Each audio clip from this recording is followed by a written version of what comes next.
Tout d'abord, c'est une pièce qui a été mise en dépôt par le musée Bertrand, qui appartient à la ville de Châteauroux.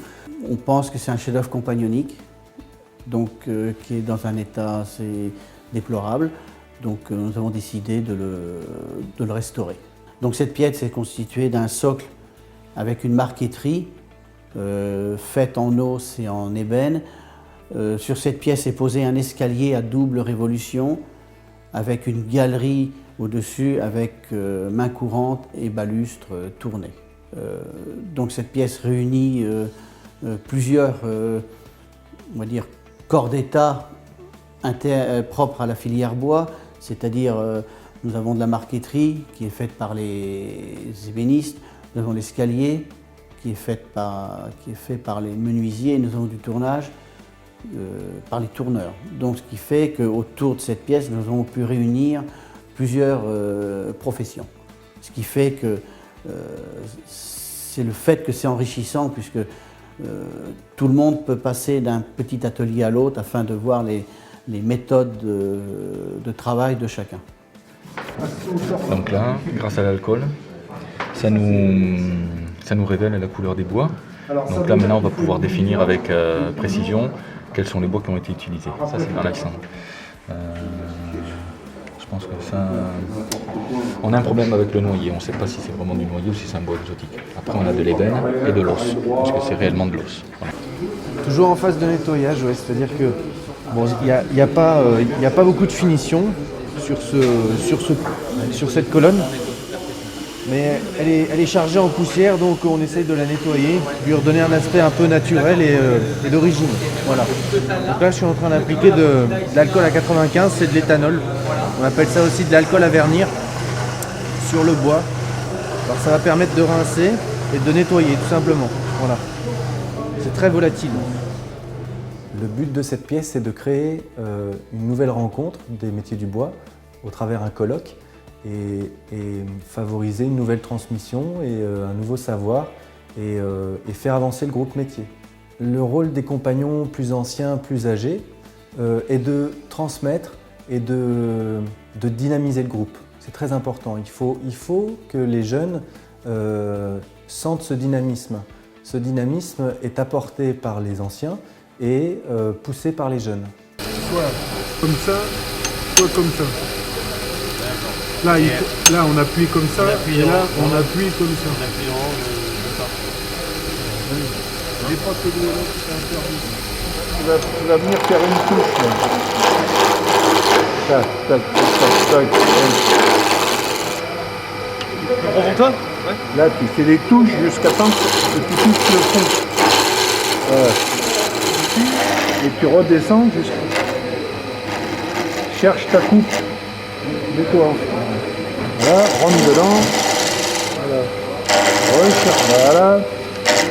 Et il faut que tu sens que c'est agréable, que le copeau se détache. Il y a pas de... Par contre, tu ne tiens pas ton outil, ça fait... Si tu talonnes, il n'y a plus de bruit là. Et tu recommences.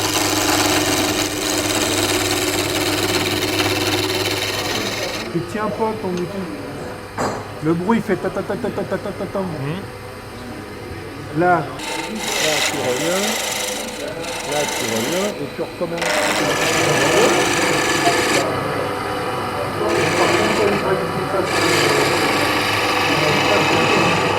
On a beau être dans une société compagnonique où tous les métiers sont admis, c'est vrai que c'est quand même agréable de se retrouver avec des gens de son propre métier pour échanger comme ça autour d'un thème comme la maquette là qu'on est en train de restaurer, ou divers sujets. C'est agréable de rencontrer des gens de son métier aussi, quoi. Il y a un compagnon là qui se proposait de nous faire une initiation au tournage, donc j'ai sauté un peu sur le truc pour essayer de découvrir un peu le tournage, de m'initier au tournage. Et ça me plaît énormément, j'aime bien le petit tour. Bon, c'est un métier à part entière, donc c'est vrai qu'il y a un angle d'inclinaison des outils qui est quand même assez délicat à trouver. Il y a des coups de main qui paraissent délicats à apprivoiser, mais c'est plaisant. Enfin, les possibilités sont plaisantes. Voilà, moi je suis ébéniste, mais par différentes interventions de différents compagnons, on va pouvoir toucher un petit peu au tournage, un petit peu à la sculpture, un petit peu à la restauration. Et ça permet de s'enrichir professionnellement en fait. Cette maquette a deux matériaux principaux qui sont le bois et l'os. mais on a pu constater que il y avait différents bois sur cette maquette. Et il est intéressant pour le musée et pour les visiteurs qui vont voir cette pièce après de savoir dans quelle essence elle est faite. Donc après, ça c'est une étude aussi bien visuelle au niveau des fibres du bois, du veinage, la couleur. Et on était encadré avec des compagnons qui ont l'habitude, qui travaillent depuis 10, 15, 20 ans en restauration et qui du coup connaissent bien le sujet. Je pense que ça doit pas être du noyer. Ouais, mais pour moi c'est des bois exotiques qu'on a sur la pièce. Ouais, ben, ça je connais pas parce que j'utilise pas, mais ah ouais. Fin de compte, sur la colonne, on s'aperçoit qu'il y a deux couleurs. Il y a une couleur plus sombre et une couleur plus claire. Et quand un bois est présenté au soleil et à la lune, il est oxydé, donc il devient plus blanc, plus clair. Et pour savoir si c'est de l'oxydation ou si c'est la fibre du bois qui est comme ça, on prend une zone test que l'on ponce, et comme l'oxydation elle est en surface, une fois que c'est poncé, on retrouvera le bois la couleur du bois d'origine. Et comme là, le bois d'origine, la couleur, elle est toujours aussi claire, là il n'y a pas d'oxydation, c'est la fibre du bois.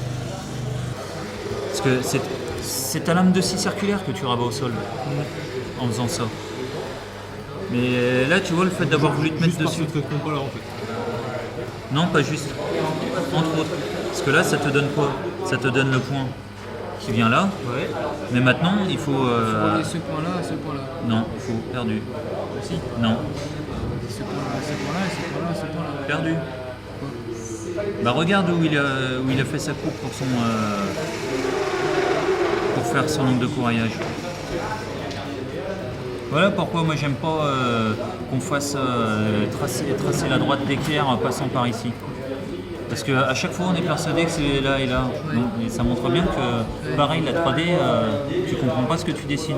Tu comprends pas la logique de la géométrie. Là, il serait où ? Il l'a pas encore tracé. Il faut d'abord qu'il me dessine sa charnière piano vue de dessus. La charnière piano vue de dessus, pour l'instant, elle n'est pas dessinée, qui représente le plan de la section de l'angle de courriel.